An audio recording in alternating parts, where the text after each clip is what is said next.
众人在商家用过了午饭后，战印是要回公司的，居然也不好再留在商家。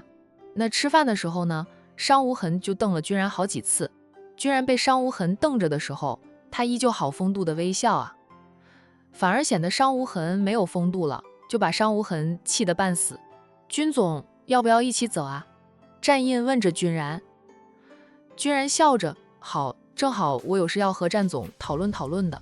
海童送着自家男人出屋，他就没那么快离开，想多陪陪大姨。在屋门口，战印停下来对他说道：彤彤，不用送了，我和军总一起走，你在大姨这里午休后再回店里去吧，店里有他的2名保镖在，也能帮着沈小军卖东西，就沈小军不会累着的。你上车后呢，在车上睡一会儿，嘿，免得下午没有精神，下午别喝太多咖啡，影响晚上的睡眠。他睡不着的时候也会折腾他。海童叮嘱他，既是关心他，也是为了自己着想。战印着，我会的。被老婆叮嘱着，战印不嫌烦，反而觉得很幸福。他在海童的目送下上了车，然后按下车窗向海童挥挥手。车子驶出了商家大宅后，战印才按上了车窗，然后车子停在了君然的房子面前。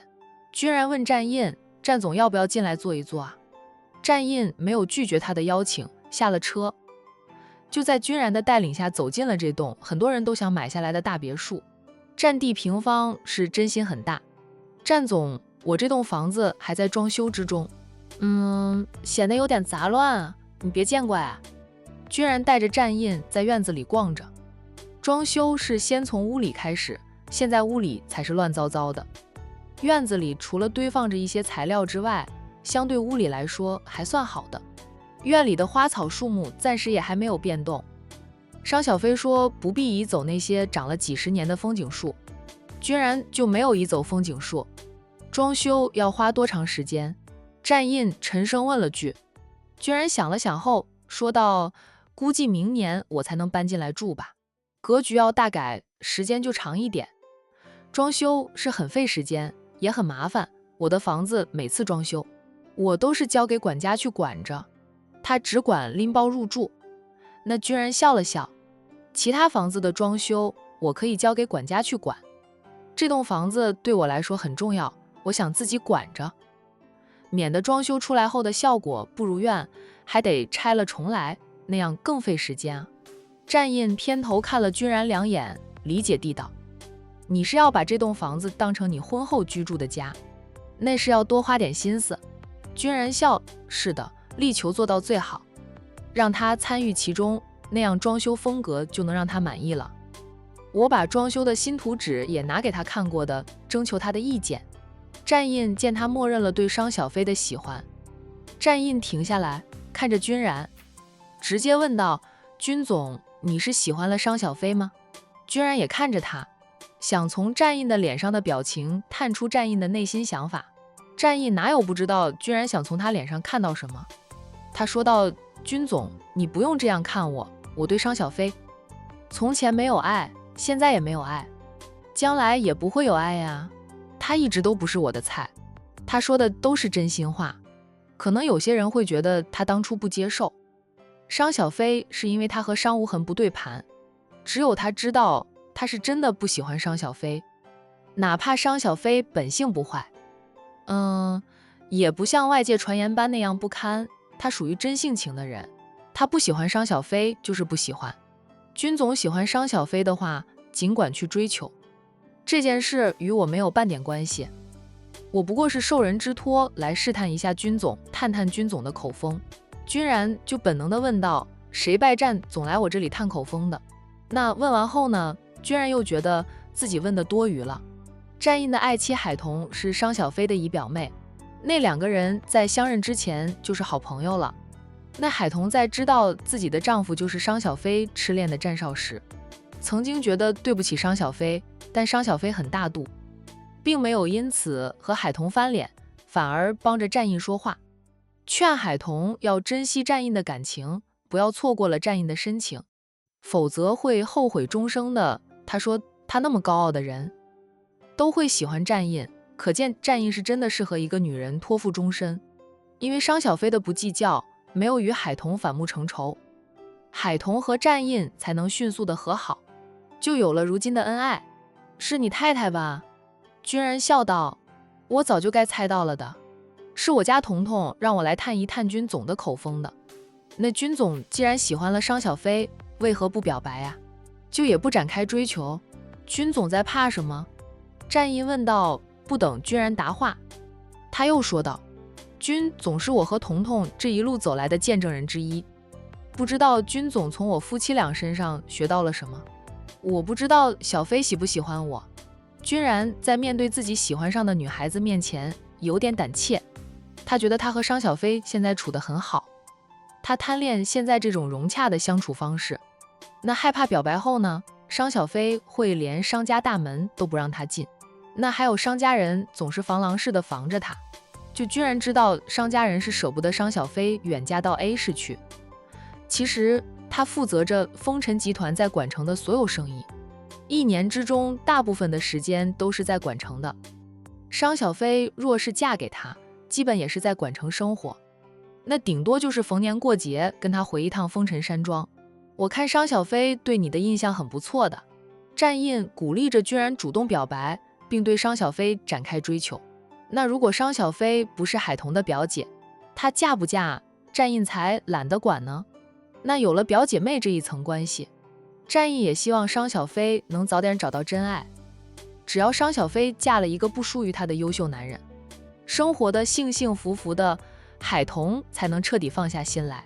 君然看着战印片刻后说道，我和小飞现在还是处于朋友阶段，他对我应该还没有男女之情，他对你的痴恋时间太长，我想让他彻底走出来，冷静过后再向他表白。那个时候他头脑更清醒，知道他爱不爱我。战印默了默后说道，君总有自己的安排，就按着自己的安排去做吧，有什么需要我们帮忙的，君总尽管开口，我夫妻俩能帮到的一定会帮你的。战印说道，我夫妻俩都希望商小飞能够得到幸福啊，喜欢商小飞的人是君然。战印相信只要商小飞嫁给君然会得到幸福的。君家的家风也很正，在 A 市就想嫁给君然的女人也很多的，他是君家的五少爷，又是当家人叶君伯一母同胞的亲弟弟，就相较于其他少爷来说，他更受欢迎。要不是他负责着管城的生意，长期驻扎在管城，他也不能清静至今。而且在管城呢，也有不少女白领肖想君然的，只是君然看起来温文儒雅的，却是不好追求的一个男人。他对谁都很温和，都是笑眯眯的，很难看得出来他喜欢什么类型的女孩子。如果不是他买了商家邻居的大别墅，又找着各种借口和商小飞来往，都看不出来他瞄上了商小飞。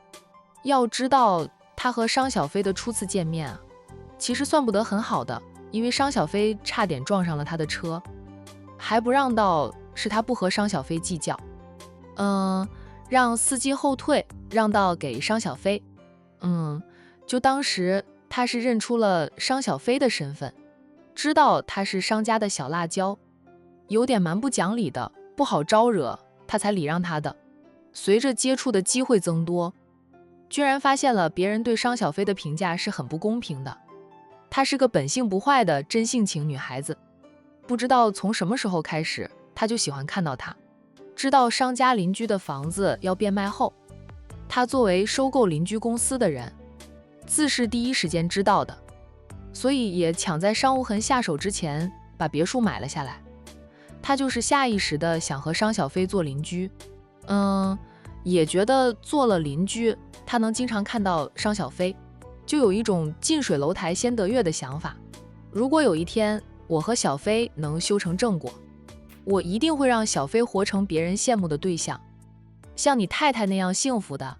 居然看多了自家长凶宠妻的行径，受哥哥的感染，他多的是宠妻的方式。君总自信一点，只要你出手了，就没有不成功的呀。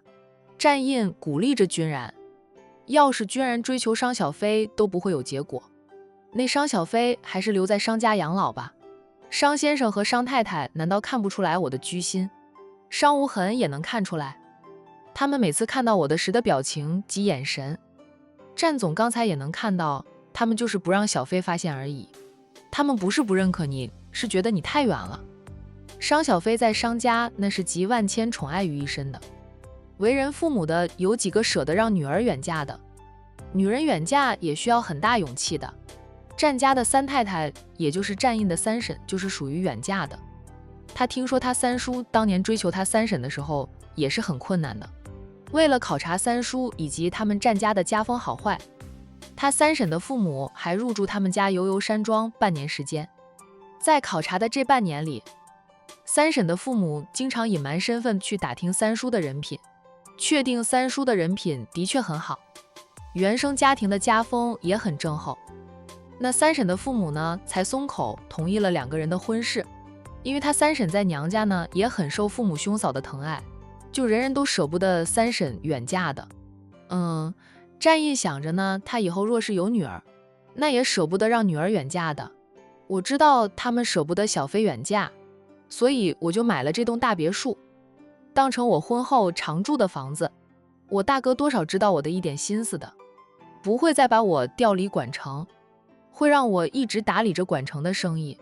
风尘集团在管城的分公司，那也准备成立为集团公司了。生意做得太大，就居然这个负责人呢会更忙，也要经常坐镇在此。以往他每个月都会回风尘山庄住上1个星期，回去后都不想过来。现在啊，他就恨不得天天都留在管城啊。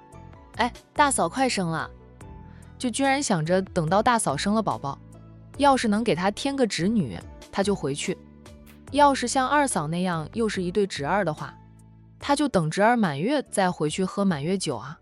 这一点啊，你得让商家人相信，让他们知道，就算商小飞嫁给了你，她依旧在管城生活，还离娘家特别近，天天回娘家蹭饭吃，只需要走2分钟的路就行了。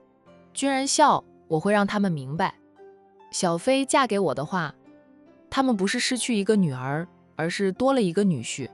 战役也笑，君总还是一如以往的腹黑，预祝你能抱得美人归。谢谢。君然也承认自己在接近商小飞这件事上有点腹黑。我得回公司了。战印试探到了君然的心意，晚上回家后可以向老婆交差，便不再久留。君然送着战印出别墅，等战印离开后，他站在别墅门口看着商家大宅半晌，才回别墅里去。没过多久，君然也坐着车离开了别墅。他也很忙的呀。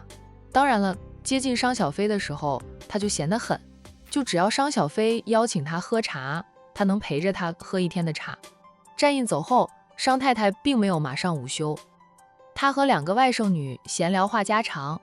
姐妹俩处理好老家的房产后，商太太也是知道的了，她赞赏2个外甥女。现在她老人家除了操心小儿子和女儿的人生大事，就是海玲这个大外甥女的未来了。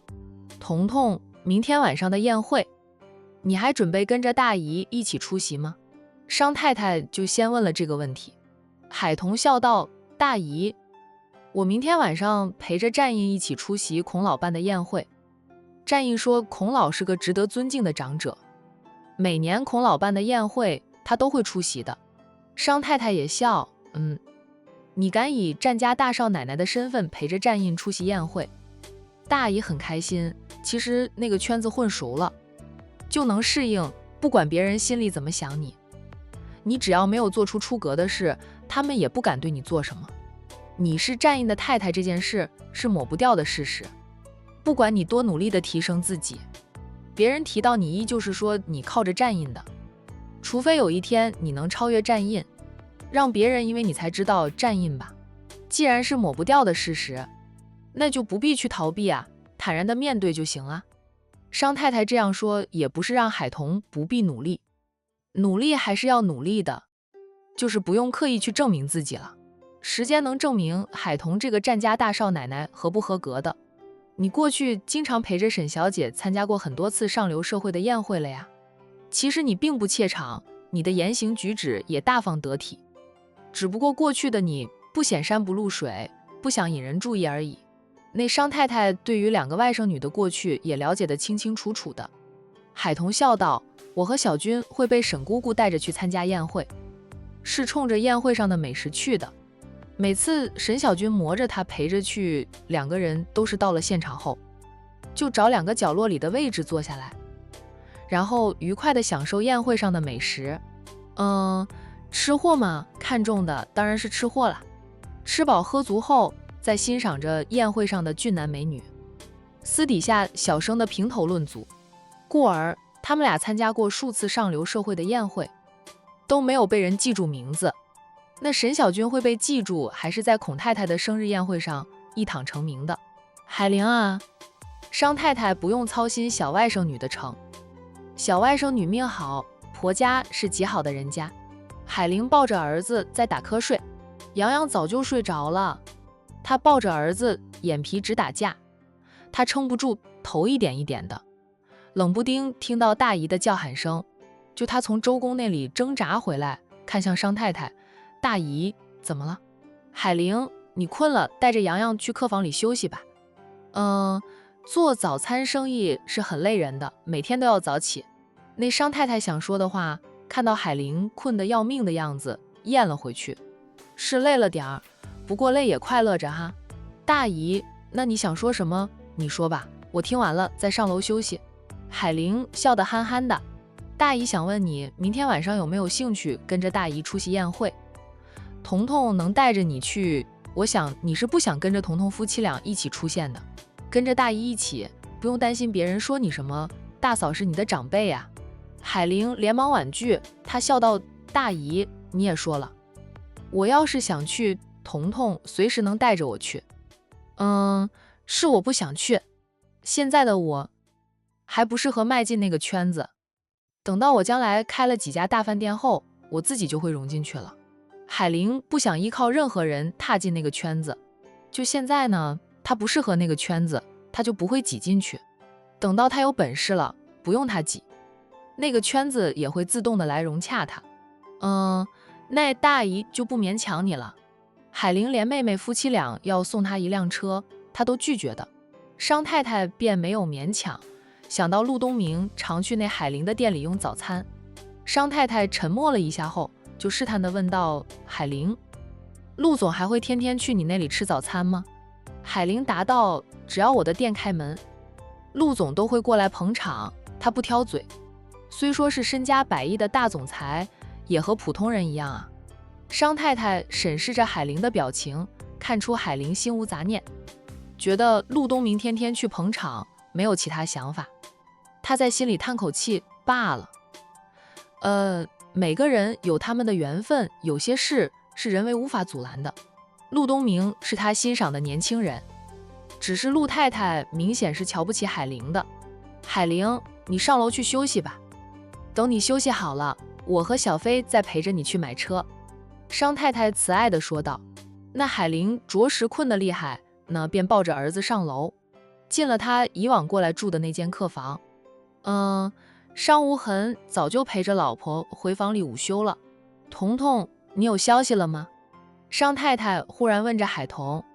正和商小飞凑在一起刷着视频的海童，听到大姨的问话，他抬头不解地问：大姨，什么消息啊？商小飞也不刷视频了，同样看着母亲。妈，是指我和海童投资的是吗？合同签好了，也开始动工了，我现在在着急种菜的好手。等到菜种下后，彤彤，咱们就得去跑业务了。现在商小飞也在跑业务了，只是他们的种菜基地现在还在动工中，菜都还没有种出来，暂时还没有接到订单。海童嗯着，明天晚上是个好机会。孔老办的宴会其实是商业酒会。这商太太听着2个人的话，满脸的黑线，瞧着母亲的脸色黑黑的。商小飞才意识到他们俩的回答都错了。他碰了碰海童，海童反应过来，问着商太太：大姨，你是指我肚里有消息了吗？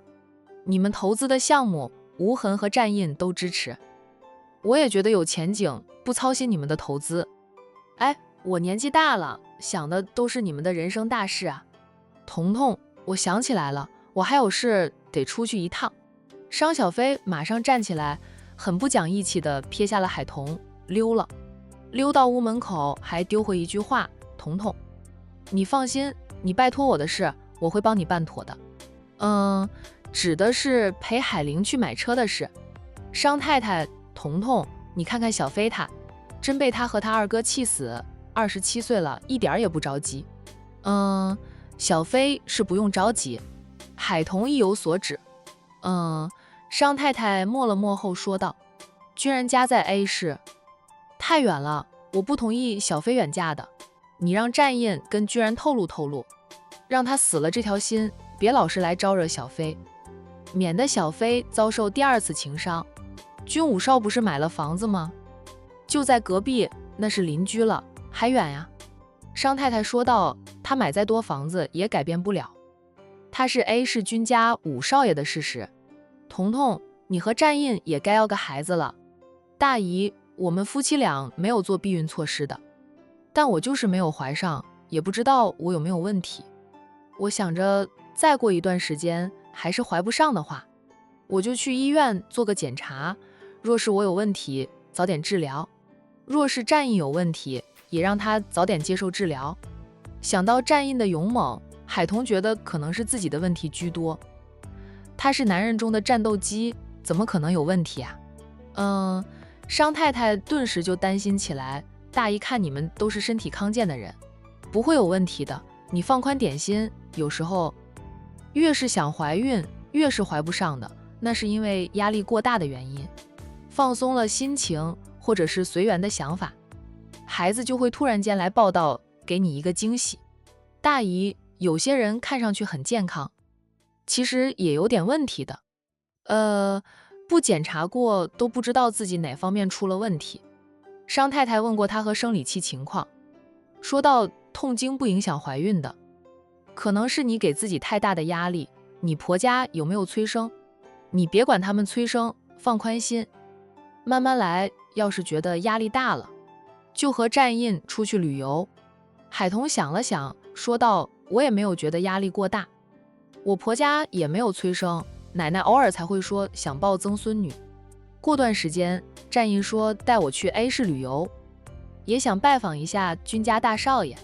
战印觉得他的朋友还不够多，想让他和叶君博的太太穆晴成为好友。海童想着居然是军家的五少爷，他又喜欢上了商小飞，他能和穆晴结交的话，也能帮商小飞了解一下军家的家风，是否如同大家的评价那般好。他觉得商小飞和居然相处很愉快，两个人又般配，要是军家真的那么好，商小飞又喜欢君然的话，他肯定会站在商小飞这一边帮忙说服大姨的。君然是 A 市人不假，但他在商家旁边买了房子，他负责的又是风尘集团在管城的所有生意，长期在管城生活。商小飞嫁给君然，也等于留在管城生活，与娘家还是邻居呢。不过现在说这些还早，君然都没有向商小飞表白，那商小飞呢也没有透露出他对君然的真正看法，也可以，总之出去旅游散散心，心情好了，那孩子呢就会来报道的了。你婆家不催生，战印想来也不会心急的，你不要老是去想着怀不怀孕的问题。婚后2年，在没有做任何措施的情况下都没有怀孕，再去检查一下是什么原因导致不能怀孕吧。还有，有时候商太太就有点不好意思说出口。海童看着他，就等着他后面那句话。商太太想到姨甥俩也没什么不能说的，轻声说道：有时候夫妻生活太频繁也会怀不上的。见海童的神色，商太太猜到了原因，她笑道：你们夫妻俩可以说还处于新婚燕尔的阶段，那样也很正常。不过你也不能太宠着战印，要为自己的身体考虑。大姨，我会的。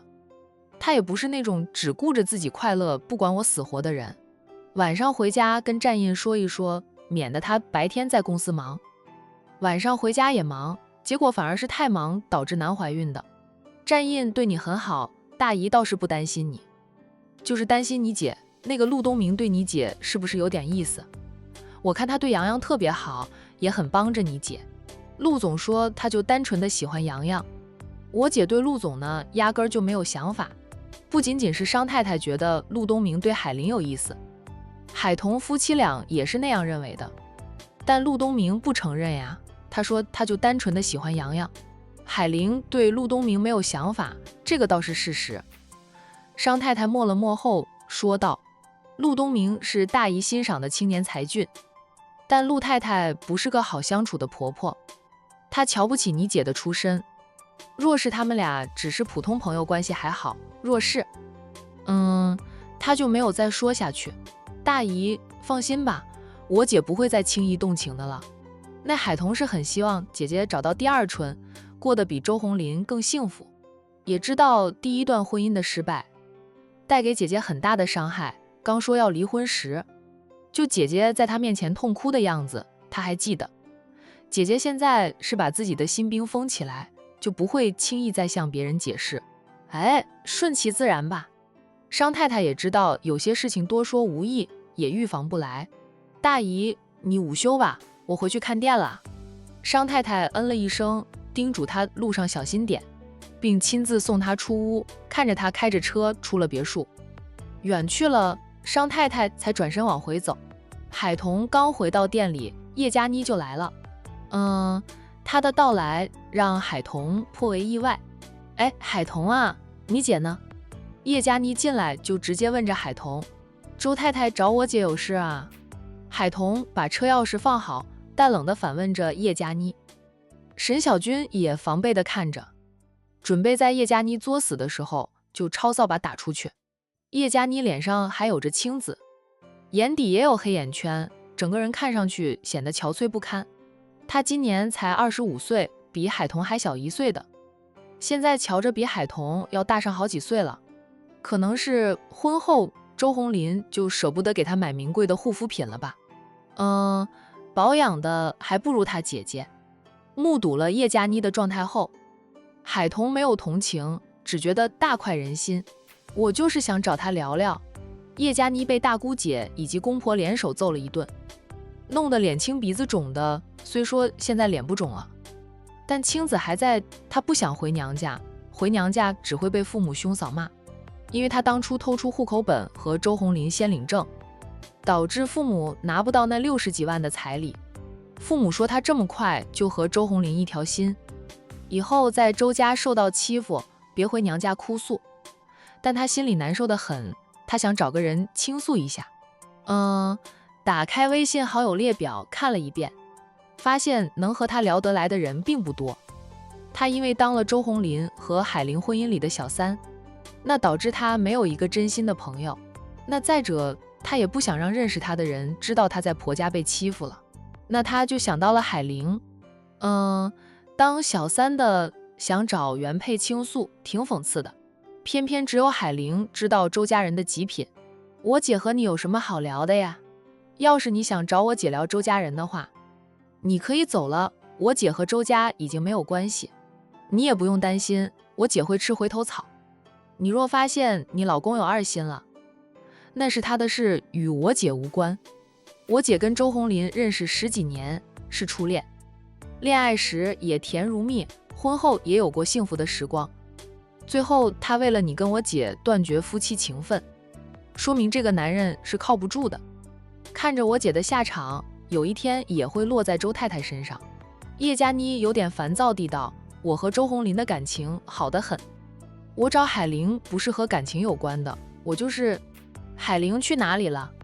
我去她的早餐店已经关门，去她的租房找她也不在租房里，打电话她不接我的，发信息也不回复我，那说明我姐不想搭理你。周太太有什么想说的，回去跟你老公好好的说吧。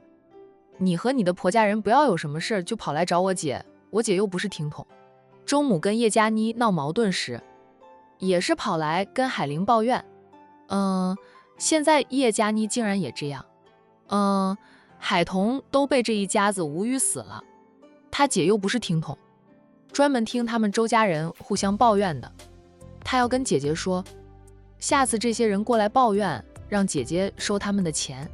叶佳妮黑着脸，半晌她扭身往外走。周太太啊！海童叫住叶佳妮，叶佳妮扭头看他，以为他准备把海玲的下落说出来，谁知道海童一副好心的样子，提醒他，你脸上的青紫还很明显，去药店买点药油擦上一擦，会好得快一点的。听说你和周先生快要举行婚礼的，要是一直青青紫紫的，办婚礼时影响你的美感呢？叶佳妮的脸更黑了。他一句话都不说，扭头抬头挺胸地走出书店，就好像他这样做能说明他过得很好的样子。嘿，有外卖员来了，沈小军叫的2杯奶茶。他接过了2杯奶茶，把其中1杯递给好友，幸灾乐祸地道：“他是被家暴了吧？他不是很厉害的吗？周家那对母女俩都被他对得死死的。”海童边喝着奶茶边说道：“要是周家人联手对付他，他再厉害也会输的。家暴只有0次和无数次，他与周家人动手，第1次就输得这么惨，以后只会更惨的，除非他也和周红林离婚。”海童是一点也不同情叶佳妮，他就盼着叶佳妮倒霉啊。那婚礼还没有办呢，就遭受到家暴了，以后还有的叶佳妮受的。当初海玲姐被家暴时，海玲姐奋起反击，追着砍那个姓周的，把周家人吓到了。虽说后面他们依旧极品，却也不敢再对海玲姐动手。人都有欺软怕硬的一面。上次周家人来道谢的时候，我还以为他们一家子终于要改邪归正了呢。沈小军也是边喝着奶茶边说道：“江山易改，本性难移呀。管他们怎么样，这是叶佳妮抢来的，好坏都得他受着，活该。”海童笑道：“我现在真要谢谢他呀，要不是他，我姐也不能顺利的脱离苦海，顺利的争取到洋洋的抚养权。”沈小军说道：“要是海玲姐也开始第2春，嫁的男人比周红林好100倍，周红林和叶佳妮估计会极度的发疯。”海童笑笑，不过没有在这个话题说下去，因为姐姐现在并不考虑再嫁的事。那与此同时的春暖花开，战逸晨2手撑放在收银台上，看着宁云初问道：“怎么样？这笔生意为你带来了丰厚的利润吧？”管城大酒店的人已经按照孔家的吩咐，特意来春暖花开订了很多花布置宴会现场。宁云初没有说赚了多少钱，直接说道：“今晚我请2少吃饭，不过不是在管城大酒店吃，那里太贵了。就算上次请他吃饭只花了几百块钱，对于他这种经营小本生意的小老板来说，一顿饭吃掉几百块钱也很多了，抵得上他和店员3天的伙食费了。那这还是他体谅他当时带的钱不多，点了很普通的菜式，花的才不多的呀。要是他点贵一点的菜式，花的钱更多。虽说他给他介绍的2大单生意让他赚到了点钱，也不能请他吃一顿饭就花完了呀。行，你请客去哪里吃你说了算，你自己做给我吃我都接受。战逸晨不介意吃饭的地方在哪里，只要请他吃饭的人是他未婚妻就行。宁云初，呸，谁是你的未婚妻了？战逸晨，奶奶说你是我的妻子人选，你就是我的未婚妻。2少，我看不见，无法亲自下厨烧菜做饭的。宁云初平静地提醒着战逸晨，他还是个盲人，在自己熟悉的环境里，他是可以行动自如，但生火做饭他还是做不了。要是他不瞎，他倒是会烧菜做饭了。他这个宁家大小姐以前是什么事儿都要做的。战逸晨脸上的笑意敛了敛，是呀，他看不见怎么做饭啊？那如果在他们婚后，他都还没有恢复光明，他估计都吃不到老婆为他做的可口饭菜，体会不到大哥那种幸福了。转念一想，战逸晨在心里想着，他做不了饭，那他来做了。我听说有个老医生被人称为神医的，或许他对治你的眼睛有把握。战义臣说道，就算找不到老神医，能找到他的高徒也是一样的。他还没有问君然能否联系得到老神医或者他的高徒，现在他还没有取得宁云初的信任呢。那别以为给宁云初介绍了2单生意，宁云初就把他当好人了，那是不可能的。这丫头的防备心重得很，她虽说待人温和，其实对谁都有着疏离淡冷，不想让人走进她的世界。我知道，我小姑姑跟我说过了，老神医是治好我眼睛的最后希望，但那只是传说啊，谁知道老神医是否还活着？那也打探不到老神医师徒的下落。宁云初对于治好眼睛，从最初的着急迫切，到现在的淡然，能治好最好了。那治不好的话，他也习惯了在黑暗中生活。当初让他眼睛能有了点光的医生，如果还活着，说不定他现在都重见光明。可惜，那位厉害的眼科医生去世了，他的眼睛就一直停留在能有点光，但还看不清楚东西，如同瞎子一样。小姑姑就只能把所有希望寄托在老神医身上。战义沉默了默后说道，这个倒是，我们这一代人知道老神医的都不多，更不要说找人了。他发过信息问奶奶的，奶奶让他慢慢找，只要他有诚心感动老天爷，就会让他找到老神医帮宁云初治好眼睛的。奶奶分明就是不想帮他。战义臣在心里吐槽着奶奶一点都不负责任，塞给他一个妻子人选。他老人家拍拍屁股，跟着战浩宇飞到江城出差去了。那也不知道战浩宇和乔大少爷进行得到哪一步了。以战浩宇对乔大少爷的排斥来看，肯定连第一步都没有迈出去。就是不知道奶奶会如何出招了。想到奶奶的手段，战义臣又觉得这自己主动接近宁云初，好过被奶奶算计。顺其自然吧。